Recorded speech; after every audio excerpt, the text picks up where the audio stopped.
दोस्तों नमस्कार, मैं आपका P R motivational speaker, business coach and रिफिस्ट। आज का टॉपिक ऐसा है जो आपकी जिंदगी की इकोनॉमी को हिला देगा, आपके स्टेट की इकोनॉमी को मूव कर सकता है और हमारे देश की इकोनॉमी को मूव कर सकता है।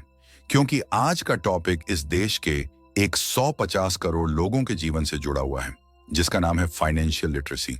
फाइनेंशियल लिटरेसी, ओ हो आज तक जीवन का हर ज्ञान लिया, लेकिन फाइनेंशियल लिटरेसी कहीं नहीं सिखाई आई। मैंने जब बचपन में किताबें पढ़ना शुरू किया तो ऐसा रटना शुरू किया और पूरे पुराणों से पढ़ना शुरू किया। जब मैंने इतिहास पढ़ा तो समझ में आया और पूरे पुराणों से पढ़ा तो क्या सीखा? अंग मगध, काशी, कौशल, मलछेदी, वज, पांचाल, मत्स्य, सुरसेन, कंबोज। मैंने पूरे 16 महाजनपद सीख लिए।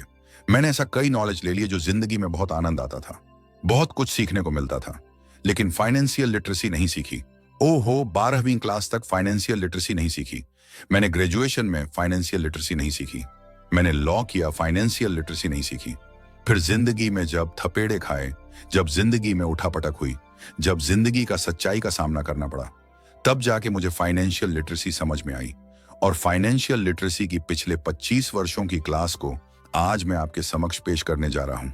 फाइनेंशियल लिटरेसी क्या है? तो शुरू करते हैं आज का ये वीडियो जबरदस्त तैयारी के साथ। फाइनेंशियल लिटरेसी एक नॉलेज है मेरे बंधु, इसे लेना होगा। फाइनेंशियल लिटरेसी एक स्किल है, एक कला है, सीखनी होगी। फाइनेंशियल लिटरेसी एक साइंस है, इसे जीना होगा। फाइनेंशियल लिटरेसी एक गेम है, इसे खेलना होगा। फाइनेंशियल लिटरेसी एक पेशेंस है, एक संयम है, धारण करना होगा। फाइनेंशियल लिटरेसी एक प्रैक्टिस है, एक साधना है, इसे करनी होगी।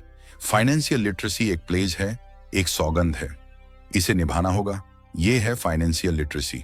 अगर इसे सीख लिया तो पैसा आपके लिए काम करेगा, और अगर नहीं सीखा तो पूरी उम्र भर आप पैसे के लिए काम करते रहोगे। तो मेरे बंधु, मेरे भ्राता, मेरे मित्र, आपको सबसे पहले यह समझना होगा फाइनेंशियल लिटरेसी की परिभाषाओं में मैंने क्या क्या बोल दिया। मैंने संयम बोला, मतलब जब जिंदगी में खर्चे की बात आएगी तो संयम धारण करना होगा। मैंने साधना बोली, जब लंबे समय तक फाइनेंशियल लिटरेसी और वेल्थ की तरफ जाओगे तो आपको बहुत गहरा पेशेंस रखना होगा। आपके जीवन में कुछ सौगंध लगेगी, क्योंकि जब जब जिंदगी में आप इनडिसिप्लिन में आ जाते हो तो डिस्टर्बेंस आ जाता है। So what is financial literacy? और अब शुरू करते हैं the elements of financial literacy. वो कौन से हिस्से हैं, वो कौन सी जर्नी है, वो कौन सी चीजें मिलकर फाइनेंशियल लिटरेसी का पूरा समागम बनता है। फाइनेंशियल लिटरेसी 4 चीजों से मिलकर बनती है। दोबारा बोल रहा हूं, ध्यान से सुनो। फाइनेंशियल लिटरेसी 4 चीजों से मिलकर बनती है, और जल्दी से बोलता हूं ताकि आपके सबकॉन्शियस माइंड में स्टोर हो जाए। कमाना, बचाना, खर्चना, बढ़ाना। दोबारा कमाना, बचाना, खर्चना, बढ़ाना। कमाना, बचाना, खर्चना, बढ़ाना। इसको रट लो, इस मंत्र को जगह जगह चिपका दो, क्योंकि फाइनेंशियल लिटरेसी के अगर ये एलिमेंट्स आपको समझ में आ गए तो जिंदगी बदल जाएगी। क्यों? क्योंकि कमाना सबसे पहले लिया, उसके बाद खर्चना नहीं लिया, उसके बाद बचाना लिया, उसके बाद खर्चना लिया, उसके बाद बढ़ाना लिया। मतलब हर एक इंसान को पहले जिंदगी में एक अर्जिताई करनी पड़ती है, अर्निंग करनी पड़ती है। अर्निंग के बिना वो नहीं हो सकता। सेविंग करनी पड़ती है, वो सेविंग के बिना नहीं हो पाएगा। और उस सेविंग के बाद एक्सपेंडिचर करने पड़ते हैं। एक्सपेंडिचर हमारी जिंदगी का अभिन्न अंग है, करना ही होगा। और इसके बाद बढ़ता कैसे है धन? इसके बाद आपकी जिंदगी का फाइनेंस ग्रो कैसे करता है? और वो है इन्वेस्टिंग। इन चारों सिद्धांतों को, ये चारों एलिमेंट्स को जो फाइनेंशियल लिटरेसी जीवन के चारों अंगों को सिखाती है, कमाना, बचाना, खर्चना, बढ़ाना, अर्निंग, सेविंग, एक्सपेंडिचर और इन्वेस्टिंग, इनके लिए अच्छे से क्लासेस लूंगा। लेकिन आज मैं केवल एक पॉइंट बताने वाला हूं, और वो है अर्निंग, वो है अर्जित आय, वो है जिंदगी में कमाना। मेरे भाई, बाकी के 3 पॉइंट के लिए अलग वीडियो बनाऊंगा, नहीं तो ये वीडियो बहुत बड़ा हो जाएगा और मैं अपने प्राण लगाता हूं। इसीलिए एक एक सब्जेक्ट के ऊपर अच्छे से मास्टर कराऊंगा, क्योंकि 25 बरस हो गए इस पूरी जिंदगी को जीते हुए, इस विज्ञान को जीते हुए, इस संयम को धारण किए हुए, इस साधना को करते हुए 25 साल हो गए। जिंदगी का वो समय भी देखा जब मैं अपनी लाइफ में 1000, 5000 रुपए 100 महीने के कमाता था। फिर वो समय भी देखा जब लाख, 5 लाख रुपए कमाता था, उस टाइम भी संयम धारण करना पड़ा। हेलो, दोबारा मतलब जब 2-5 लाख रुपए महीने के कमाया तब भी संयम धारण किया। उस टाइम भी सौगंध पालन की तो 1,000 से 5,000, फिर 2 से 5 लाख, और आज की तो क्या बताऊं। अभी तो आप सिर्फ ये यात्रा देख लो कि मुझे आपको ये 4 चीजें अच्छे से इंस्टॉल करनी है। आपके भीतर कमाना, बचाना, खर्चना, बढ़ाना, और यही है अर्निंग, सेविंग, एक्सपेंडिचर और इन्वेस्टिंग। तो आज वीडियो का पहला पार्ट लेते हैं और वो है अर्निंग, अर्जित आय कमाना। अब मैं आपको और आप YouTube पे, आप या दुनिया के किसी भी सोशल मीडिया प्लेटफॉर्म के ऊपर जब लिखोगे अर्निंग करने के सोर्सेस क्या क्या है, मैं कैसे अर्निंग कर सकता हूं, ध्यान रखना इससे पहले यह समझना जरूरी है कि हर इंसान अपने जीवन में किसी न किसी रूप में अर्निंग कर रहा है। एक आदमी एम्प्लॉय बन के अर्निंग कर रहा है, एक आदमी सेल्फ एम्प्लॉयड बन के अर्निंग कर रहा है, एक आदमी बिजनेस ओनर बन के अर्निंग कर रहा है, एक आदमी इन्वेस्टिंग करके अपनी इनकम कर रहा है। लेकिन इन चारों कॉलम्स में हम इतने ज्यादा संख्या में हैं, इतने ज्यादा काम है दुनिया में जो पैसा कमा के दे सकते हैं। इन सारे कामों को इन 4 हिस्सों में अगर मैं बांट लूं आपके जीवन में, या तो आप एम्प्लॉय हैं या सेल्फ एम्प्लॉयड हैं। लेकिन जब आप सेल्फ एम्प्लॉयड होते हैं तो आप अपने आप को यह समझने लगते हैं कि मैं बिजनेस ओनर हूं। नहीं, सेल्फ एम्प्लॉयड का मतलब आपने कोई रोजगार किया और वो रोजगार में अब आप खुद को एम्प्लॉयमेंट दे रहे हो, और वही अर्निंग का रेशियो है।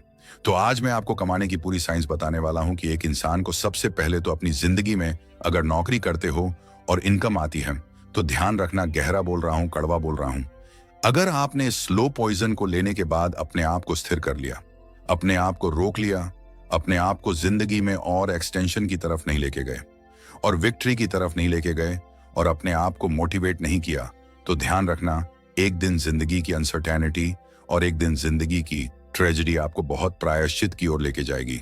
मतलब कमाने के लिए अगर आप 2 सोर्स को बांट लो, या तो आप कोई नौकरी कर रहे हैं जिससे आपको महीने की सैलरी मिलती है, या कोई बिजनेस कर रहे हैं।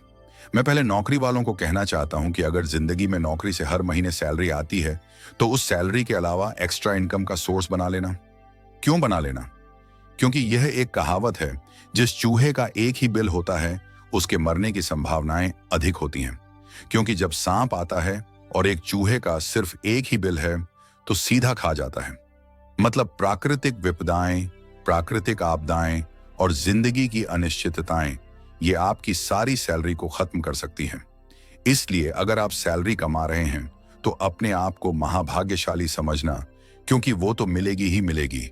लेकिन इसके अलावा आपको कोई एक सोर्स खड़ा करना होगा जो इनकम जनरेट कर सके। वो सोर्स आपकी जिंदगी में आपकी सैलरी 100% तक बढ़ा सकता है, को क्रॉस कर सके। ये आपको करना होगा और आज मैं उसी के ऊपर बात करने वाला हूं। और अगर आप बिजनेस कर रहे हैं तो उस सोर्स को लेवरेज करना होगा, उसे और एक्सटेंशन की तरफ लेके जाना होगा, उसे मल्टीप्लाई करने की ओर लेके जाना होगा। तो आज कमाने की बात करनी है, कमाने की साइंस के ऊपर बात करनी है। तो शुरू करते हैं। कमाने के क्या क्या तरीके हो सकते हैं। पहला तरीका, किसी भी प्रोडक्ट की बाइंग और सेलिंग कर सकते हो। कोई भी प्रोडक्ट मार्केट से ले सकते हो, बेच सकते हो, उसकी ट्रेडिंग कर सकते हो। ऐसे सैकड़ों हजारों प्रोडक्ट हैं जिनको खरीदा बेचा जा सकता है, खरीदा बेचा जा सकता है। और उनके कई तरह के पैटर्न हैं। कैसे खरीदना, कैसे बेचना, इसके एक्सपीरियंस में जब आओगे तो स्मार्ट वर्क भी कर पाओगे, कुछ हार्ड वर्क भी करोगे, कुछ अकल बादाम खाने से नहीं, कुछ बचे खाने से भी आएगी। पहला तरीका है प्रोडक्ट की बाइंग और सेलिंग। दूसरा तरीका है, अगर आपके पास जिंदगी में कोई एक स्किल है तो स्किल बेस्ड प्रोफेशनल सर्विसेज दे सकते हो। कोई एक स्किल में महारत हासिल कर लो और उसका प्रोफेशनल सर्विस देना शुरू करो। जब आप स्किल बेस्ड अपने आप को बना लेते हो, कसम पैदा करने वाले की, वो स्किल आपको पैसा दे सकती है। उसे प्रोफेशनल रूप में आप अर्निंग का सोर्स बना सकते हो। नेक्स्ट सोर्स है क्रिएटिव इनकम सोर्सेस। अगर जिंदगी में कोई ऐसी क्रिएटिविटी कर ली जो इनकम का सोर्स बन सकती है तो इससे बड़ा क्या होगा। चौथा पॉइंट है बिजनेस एंटरप्रेन्योरशिप। हो इन चारों पॉइंट में एक चीज समझ लेना। आपको इन चारों पॉइंट में जो सबसे गहरा है वो ये है, या तो कोई प्रोडक्ट की लेन देन करनी होगी, उसे बेचना होगा, उसकी ट्रेडिंग करनी होगी, कुछ ना कुछ स्किल सीखनी होगी, कुछ क्रिएटिव करना होगा, या बिजनेस एंटरप्रेन्योरशिप करनी होगी। अब मैं आपको इन चारों पॉइंट से और थोड़ा ऊपर उठाता हूं। इस दुनिया में जितने लोग कर रहे हैं वो कोई ना कोई इनकम अर्जित करने के लिए इन्हीं तीनों चारों सोर्स में से कोई एक सोर्स के ऊपर अर्निंग कर रहे हैं। जैसे अगर आप मेरी बात करें तो मैं एक प्रोफेशनल सर्विस प्रोवाइडर हूं जो बिजनेसेस को और एंटरप्रेन्योरशिप को उठाता हूं, उनके बिजनेस को मल्टीप्लाई करना सिखाता हूं, उनकी लाइफ में उनको ग्रो करना सिखाता हूं। मैंने अपनी इस स्किल को, इस नॉलेज को इस फॉर्मेट में प्रोफेशनल वे में सर्विस देकर इससे एम्प्लॉयमेंट क्रिएट वन कर दिया। आपको भी इन चारों में से कोई ना कोई एक कनेक्शन बनेगा। नौकरी करने वालों के लिए कह रहा हूं, आपके लिए एडवांटेज है कि वहां से तो बंदी तनख्वाह आएगी ही आएगी। इनमें से कोई एक सोर्स खड़ा करना होगा। और अब सबसे बड़ी विपदा मेरे देश की, इस देश की सबसे बड़ी प्रॉब्लम, जो देश कई वर्षों पहले विकसित हो सकता था, लेकिन जिस देश के 150 करोड़ लोगों में से मैक्सिमम लोगों की जो सोच और थिंकिंग है, वो क्या है? कोई बड़ा काम करूंगा, जिंदगी में कोई ना कोई बड़ा काम करूंगा। और यहीं से प्रॉब्लम शुरू हो जाती है। प्रॉब्लम ये नहीं है कि आप ये सोचते हैं कि बड़ा काम करूंगा। प्रॉब्लम तब हो पाती है जब आप बड़ा नहीं कर पाते हो। जब आप बड़ा काम नहीं कर पाते हो तो सबसे बड़ी त्रासदी छोटे करने के लायक रह ही नहीं पाते हो। छोटा नहीं कर पाओगे क्योंकि बड़ा हो नहीं पाया। छोटा करने की हालत नहीं रही। मैं कल परसों रांची था। मैं मंदिर में दर्शन करके जब बाहर निकल रहा था तो एक मेरे फैन ने मुझे पकड़ लिया। सर, मैं पहचान लिया आपको। मैंने कहा, और बंधु क्या करते हो? सर, मैं जॉब करता हूं। 10,000 रुपये मेरी सैलरी है। परिवार में कितने लोग आपके ऊपर डिपेंडेंट हैं? 5 लोगों का पेट मैं देख रहा हूं। इस रांची में खूब जगह फूड स्टॉल लगे हुए हैं। जगह जगह वो, हम तो राजस्थानी लोग हैं तो बाटी बोलते हैं, लेकिन वो लिट्टी चोखा जैसा कुछ था। मैंने कहा, इतने सोर्सेज हैं, कोई एक काम कर लो। अरे गोलगप्पे की दुकान लगा लो भाई। गोलगप्पे वाला एक आदमी, मतलब दिन की बात करता हूं मैं, घंटों की बात करता हूं, 4,000 रुपये 2,000 रुपये कमा लेता है। मतलब अगर महीने की उसकी अर्निंग की बात करूं तो 0 लाख रुपए कमा लेता है। मैंने जब उसको 0 लाख रुपए भी बोल दिया और गोलगप्पे का एक एग्जाम्पल दे दिया, उस आदमी का जो रिप्लाई था मैं समझ गया। हमारा देश विकसित होने में सबसे बड़ा कारण, सबसे बड़ी रुकावट ये सोच है। उस आदमी ने कहा, नहीं सर, फिर मेरे लोग क्या कहेंगे? मेरी बुआ भी इधर रहती है, मेरे मामा भी इधर रहते हैं। वो कहेंगे कि क्या कर रहा है, इतना पढ़ाई लिखाई किया और ये गोलगप्पे बेच रहा है। ओ हो, इतनी पढ़ाई लिखाई करके किसी कंपनी में जाके 10,000 की जॉब करना उसके लिए इज्जत का सब्जेक्ट है। और महीने का 0 लाख कमा सके, मरे से मरा 300 से 400 तक एक गोलगप्पे वाला भारत में कमा लेता है। मैं हायर साइड की बात ही नहीं कर रहा जो कमा लेते हैं, 5 लाख वाले भी हैं। उसकी सोच ने मुझे एक आंसर दिया। मुझे एक वीडियो बनाना होगा, मुझे बात करनी होगी, और ये एक नहीं पूरी सीरीज होगी जो इन्वेस्टिंग तक जाएगी, जो वेल्थ तक बढ़ाएगी। लेकिन मैं आपसे कहना चाहता हूं, जब तक जिंदगी में आपने ये ठाना है कुछ बड़ा करूंगा, उसी टाइम सतर्क हो जाना। जब आप कुछ बड़ा करने की क्षमताएं डेवलप करते हो और जिस टाइम बड़ा करने की क्षमताएं डेवलप नहीं हो पाती है, उस टाइम छोटा काम करने के लिए तैयार रहना। जिसे आप छोटा कहते हो, मेरे लिए तो जीवन में कोई काम छोटा है ही नहीं। मैं तो आपको ये कह रहा हूं, या तो बड़ा करो, और बड़ा नहीं कर सकते हो तो छोटे छोटे कदमों से बड़े की ओर जाओ। क्योंकि ध्यान रखना, इस पूरी दुनिया में अब मैं जो काम बताने वाला हूं, वर्ल्ड की इकोनॉमी को, किसी भी कंट्री की इकोनॉमी को यही काम, यही डायरेक्शन देते हैं। इकोनॉमी इन्हीं के ऊपर डिपेंड है जिनको आप छोटा छोटा कहते हो, जिनके लिए आप कहते हो, लोग कहते हैं मेरा मामा चाचा क्या कहेगा, मेरी बुआ क्या कहेगी, और वो बुआ कहेगी तो मेरे को शर्म आएगी। हे प्रभु, कभी आपने देखा किसी देश की इकोनॉमी में किन लोगों की संख्या सबसे ज्यादा है? कौन लोग इकोनॉमी को मूव कर रहे हैं? कौन से लोग हैं जो कारण बनते हैं उस देश के विकसित होने में? तो शुरू करता हूं और मैं आपको कुछ पॉइंट्स बताता हूं। पहला इंपॉर्टेंट, ट्रेडिशनल और लोकल एम्प्लॉयमेंट। ध्यान रखना, परंपरागत है और हजारों वर्षों से जो धंधे चले आ रहे हैं वो इकोनॉमी की रूट है। पहला इंपॉर्टेंट सेगमेंट है ट्रेडिशनल एंड लोकल एम्प्लॉयमेंट। दूसरा है food and beverage jobs. Food and beverage job, धरती पे कोई किधर भी काम किया, उसका धंधा पिट गया हो ऐसा कभी नहीं देखा। वो लगन से कर ले बस। मेरे जैसे व्यक्ति से सीख ले वे कि धंधा किया कैसे जा सकता है, बाकी पिट नहीं सकता। तीसरा सेगमेंट है domestic and small scale work. Domestic world का हर एक मिडिल क्लास, अपन मिडिल क्लास आदमी, उसे डोमेस्टिक सर्विस चाहिए, उसे स्मॉल स्केल का कुछ वर्क जनरेट कर सके वो चाहिए। आपको ये करना हो सकता है, आपके लिए इनकम का सोर्स हो सकता है। और एक और पॉइंट है सर्विस बेस्ड वर्क। जब आप सर्विस बेस्ड वर्क करते हैं तो आपकी जिंदगी में जो स्किल है, जो डेवलप किए हैं, वो कर सकते हैं। नेक्स्ट है डिजिटल एम्प्लॉयमेंट। अरे ये पूरा युग डिजिटल हो गया। पूरे विश्व में 40% इकोनॉमी में डिजिटल योगदान भारत दे रहा है, और हम भारत के लोग कह रहे हैं 10,000 की नौकरी कर सकता हूं, लेकिन मैं कोई काम डिजिटल करूंगा तो मेरे लोग क्या कहेंगे, मैं शर्मा जाऊंगा। कुछ तो सीख लो, कुछ तो जिंदगी में एक्स्ट्रा करने के लिए कुछ वर्क कर लो मेरे भाई। कुछ डिजिटल एम्प्लॉयमेंट क्रिएट किया जा सकता है। आपको rural and agriculture based work किया जा सकता है। हर आदमी गांव से जुड़ा हुआ है, उसके पास एग्रीकल्चर है, उसके पास लैंड है, उसके पास वो वर्क करने की कैपेसिटी है। ये 6 हिस्से आपकी जिंदगी में कहीं ना कहीं ऐसा रोल धारण करते हैं जो नेक्स्ट लेवल पे लेके जाएंगे। तो अब मैं आपसे उन कामों की बात करने वाला हूं जो आपकी जिंदगी में बहुत वर्षों से हैं, अनादि से अनंत तक हैं। और उन कामों में अगर कोई व्यक्ति पढ़ा लिखा आता है, अगर कोई व्यक्ति बिजनेस माइंडेड आता है, अगर कोई व्यक्ति स्किल बेस्ड आता है, अगर कोई व्यक्ति अपनी जिंदगी के अच्छे एटीट्यूड के साथ इन कामों को करता है, तो जिनसे पूरे वर्ल्ड की इकोनॉमी मूव होती है, जिससे किसी देश की वो पूरी की पूरी इकोनॉमी, जिसे मिडिल क्लास कहा जाता है, उन इन धंधों को अगर आपने सीरियस ले लिया तो आपकी कमाई बढ़ेगी, आपका बिजनेस बढ़ेगा। तो मैं एक जमाला देना शुरू करता हूं। सबसे पहले ट्रेडिशनल एंड लोकल एम्प्लॉयमेंट। इस धंधे में, इस दुनिया में हेयर कटिंग का जो बिजनेस है और जो सैलून का बिजनेस है, अरबों रुपए की इंडस्ट्री है। सुनो भैया, सुनो सुनो सुनो, अरबों रुपए की इंडस्ट्री है, अरबों रुपए की इंडस्ट्री है। और हम कहते हैं, अरे नाई का काम करूंगा तो मेरी बुआ क्या कहेगी, 10,000 रुपए कमाने से तेरे बच्चे तुझे क्या कहेंगे, और नाई का काम करने से तेरी जिंदगी में क्या होगा। कभी कल्पना की है? लेकिन जब आदमी कुछ भी नहीं कर पाता और तब नाई का काम करे, तब हेयर कटिंग का काम करे, तो प्रॉब्लम क्या होती है? इनफीरियरिटी कॉम्प्लेक्स आता है। अंदर से खुद से घृणा होती है, खुद का काम छोटा माना जाता है।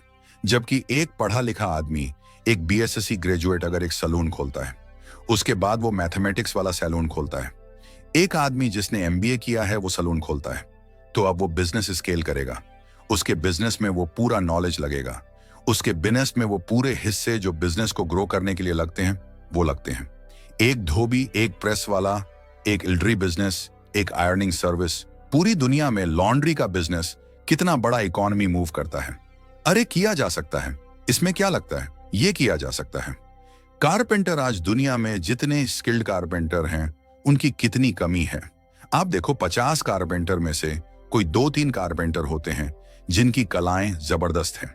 लेकिन कोई समझदार आदमी, कोई एक ऐसा आदमी जिसने जिंदगी में कुछ नॉलेज लिया है, कुछ पढ़ाई की है, वो अगर कारपेंटरशिप करता है तो उसके बिजनेस की स्केल होने की संभावनाएं कितनी हैं। एक आदमी जो आयरन करता है, जो वेल्डिंग करता है, जो आयरन वर्क करता है, वेल्डिंग वर्क करता है, एक राजमिस्त्री जो मेशन का काम करता है, एक कंस्ट्रक्शन का वर्कर काम करता है, एक कंस्ट्रक्शन का वो आदमी जो परंपरागत तरीके से बेचारा पढ़ा लिखा नहीं है वो कर रहा है। लेकिन अगर यही मिशन का काम आप जाके दुबई में, यही मिशन का काम आप जाके अमेरिका में, तो आपकी सैलरी महीने की 1 लाख रुपए 4 लाख रुपए तक होती है। पता है क्या अंतर है? यहां जो कुछ नहीं कर पाया उसे कहते हैं बेलदार, यहां जो कुछ नहीं कर पाया उसे कहते हैं कारीगर, और वहां वो व्यक्ति जो कुछ कर चुका है वो चुनाव करता है कि मैं कंस्ट्रक्शन में जाऊंगा, वो चुनाव करता है, मैं प्लम्बिंग में जाऊंगा, वो चुनाव करता है, मैं इलेक्ट्रिशियन में जाऊंगा, वो चुनाव करता है, मैं पेंटिंग करूंगा, वो हाउस पेंटिंग करता है, वो बोर्ड पेंटिंग करता है, वो पेंटिंग करता है, एक चुनाव करता है। पढ़ा लिखा आदमी, जब मैं टाइल्स का काम करूंगा, मैं मार्बल फिटिंग का काम करूंगा, मैं वीडियो शूटिंग करूंगा, जो परंपरागत वीडियो शूटिंग है, और आज की वीडियो शूटिंग और एडिटिंग कितना नेक्स्ट लेवल जा चुका। एक आदमी जो साइकिल और बाइक रिपेयर करता है उसे वो छोटा समझता है। लेकिन एक चीज का ध्यान रखना, जहां इकोनॉमी मूव होती है जिसे आप छोटा समझते हो, मैंने इन धंधों में किसी भी आदमी को महीने का 50,000 रुपए से कम कमाता हुआ नहीं देखा है मेरे भाई। 10,000 कमाकर मेरी बुआ मुझे क्या कहेगी, इसलिए मैं दूसरा काम नहीं करूंगा। यही प्रॉब्लम है। एक आदमी ऑटो चलाता है, एक आदमी टैक्सी चलाता है, एक आदमी रिक्शा चालक है, रुपया कमा लेता है उस 60,000 से ज्यादा। एक आदमी जो बर्तनों की पॉलिश कर देता है, जो मेटल को क्लीनिंग कर लेता है, यह धंधे में वो महीने का लाख रुपए कमाता है। एक टेलर है, एक दर्जी है। मैं जिस टेलर से कपड़े सिलाता हूं वो महीने के 10 लाख से 15 लाख रुपए कमाता है। 25 लोगों को रोजगार दे रखा है उस टेलर ने। क्यों? क्योंकि वो टेलर के काम को छोटा नहीं समझता। हम जब जब किसी काम को छोटा समझते हैं, हम जिंदगी में कभी अर्निंग नहीं कर पाते और ऐसी थोती इज्जत ले जाके क्या कर पाओगे जब जिंदगी भर कॉम्प्रोमाइज करोगे। एक आदमी गुड से ग्रेट हो सकता है, बस अपनी सोच को थोड़ा डेवलप करना होगा। नेक्स्ट लेता हूं food and beverage jobs. Food and beverage job, Bharat का जो मोटापा है यह साबित करता है कि यहाँ फूड का धंधा कभी खत्म नहीं होगा, यहाँ बेवरेज का धंधा कभी खत्म नहीं होगा। चाय नाश्ते की ठेली और ढाबा लगाने वाला महीने का लाखों रुपए कमा रहा है, लेकिन एक आदमी जो कहता है मैं 10,000 रुपए में खुश हूं क्योंकि बुआ मुझे कहती है बेटा अच्छा काम कर रहा है।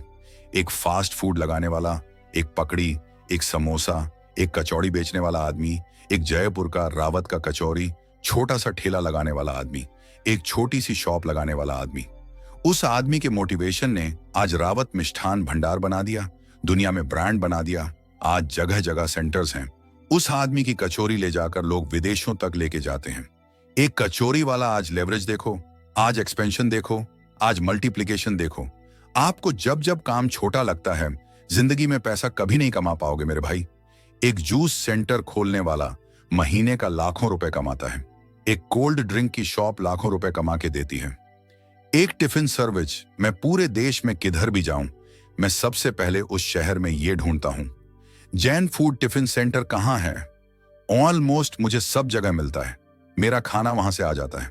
लाखों रुपए कमाई है मेरे भाई, लेकिन छोटा समझते हैं। इन कामों को तब दिक्कत आती है। होम फूड डिलीवरी, ये सर्विस आपकी जिंदगी बना सकती है।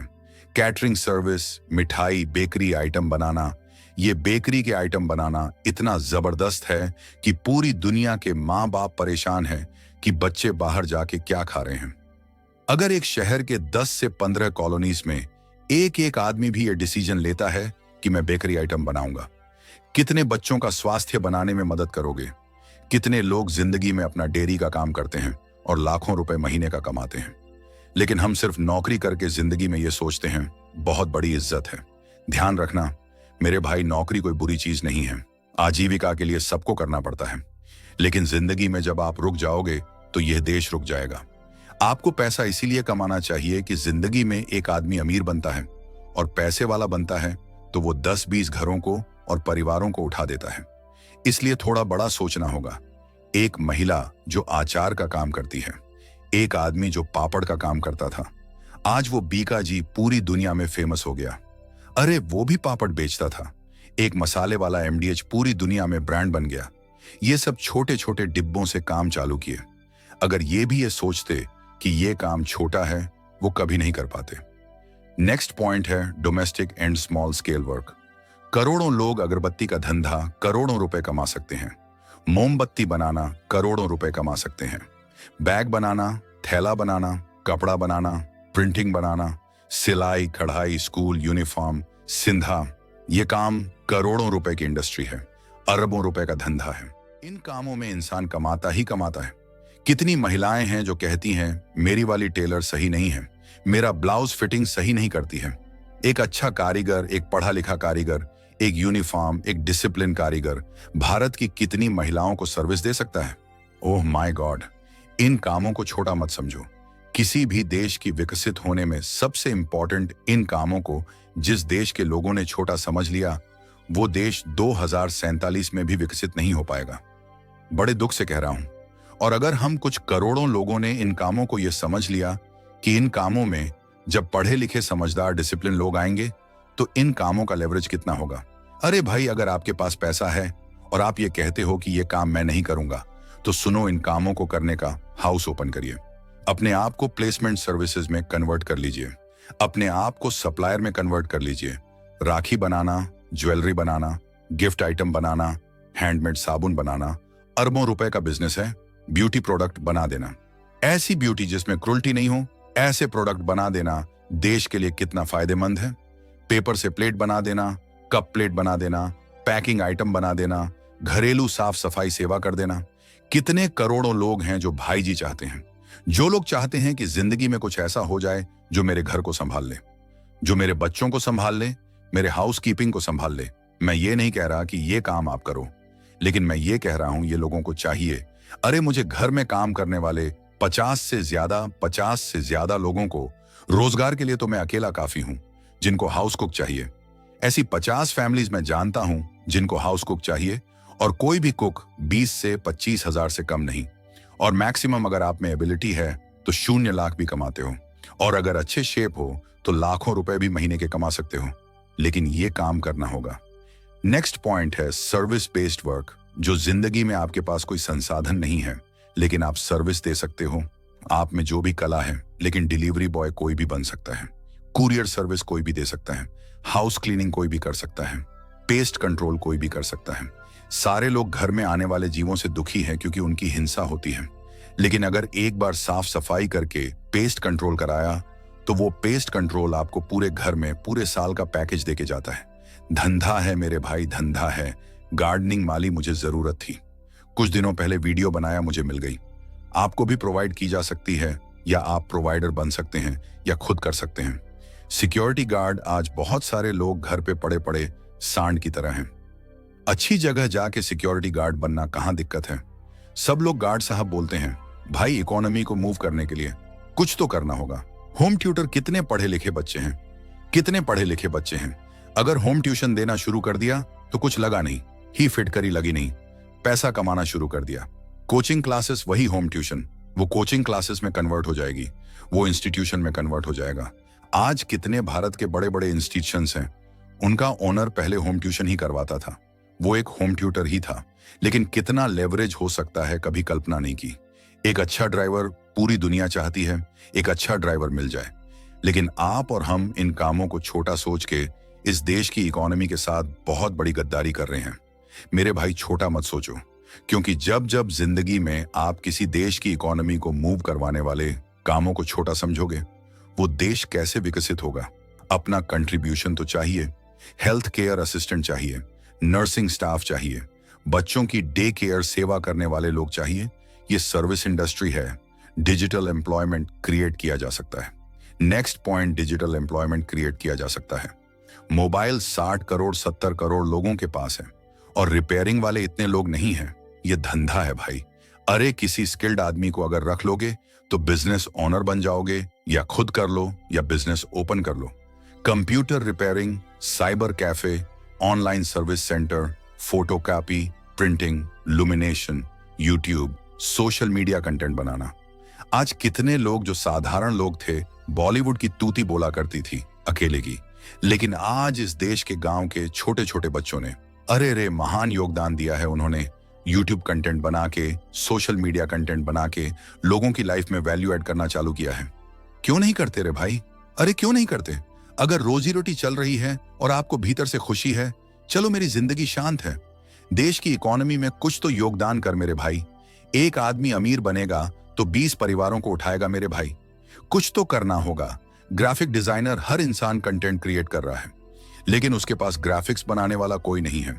ग्राफिक डिजाइन करो, पोस्टर बनाना सीखो, डिजिटल मार्केटिंग करना सीखो, ऑनलाइन सेलिंग करना सीखो, ई कॉमर्स डिलीवरी कर सकते हैं, पैकिंग सर्विस दे सकते हैं। सर्विसेज है। मेरा भारत गांव में बसता है। अगला पॉइंट है rural and agriculture based work. अरे, दूध की नदियां बहती हैं, और दूध की नदियां हमेशा ही बहती रहेगी। इस देश में दूध का प्रोडक्शन इतना होता है, जब एक दूध वाला मूल बन सकता है। अरे, एक दूध वाला आदमी अपने आप को बड़ा ब्रांड बना सकता है। आप दूध का धंधा कर सकते हो, आप दही का धंधा कर सकते हो, आप शुद्ध देसी घी का धंधा कर सकते हो, सूजी की खेती कर सकते हो, फलों की खेती कर सकते हो, आप जैविक खाद बना सकते हो, वर्मी कंपोस्ट बना सकते हो। अगर मैंने जो आपको पिछले 10 मिनट बोला, ये काम को अगर आपने अपनी जिंदगी में सिर्फ छोटा नहीं समझा, तो फिर आप जो भी कर रहे हो, आप इस देश के लिए यूजफुल होंगे, आप इस देश की इकोनॉमी के लिए यूजफुल होंगे। क्या होगा इससे? जब आप कमाने के इतने तरीकों में से कोई एक पैटर्न को भीतर से महिमा करना चालू करेंगे, तो या तो खुद करेंगे या उसे बिजनेस बनाकर ऑफर करेंगे, तो किसी व्यक्ति को रोजगार देंगे। और जिस दिन से इन कामों की इज्जत करना सीखेंगे, तो ध्यान रखना, हमारे देश में यह स्कूलों में पढ़ाया जाएगा, ये कॉलेजेस में पढ़ाए जाएंगे। ये वो सारे काम है जब कोई आदमी कुछ भी नहीं कर पाता, बेचारा तब करता है तो लोग कहते हैं काम छोटा है। लेकिन वही मार्केट हिलाता है, वही कचौरी वाला एक दिन रावत बनता है, अरे वही इल्ड्री वाला एक दिन नाच बनता है, वही एक दिन कुछ बड़ा करता है। आपको और हमें इस देश की इकोनॉमी को अगर 5 ट्रिलियन ले जाना है, अगर इस देश को 2047 में विकसित बनाना है, रोजगार क्रिएट करने होंगे। और यह कैसे होगा? जब हम उन कामों को तवज्जो देंगे जिन्हें विदेश में गहरे से तवज्जो दी जाती है। उनमें पढ़े लिखे और समझदार लोग आते हैं। मेरे भाई, करो भाई, देश के लिए सर्व करो। अगला वीडियो भारी आएगा क्योंकि अभी एक स्टेप हुआ है कमाना। अभी तो बचाना है, अभी तो खर्चना है और अभी बढ़ाना है। बढ़ाने में तो मैं रप्पा रप्पा कर दूंगा। Wish you the best. Content अच्छा है तो लाइक, कमेंट और सब्सक्राइब जरूर करें।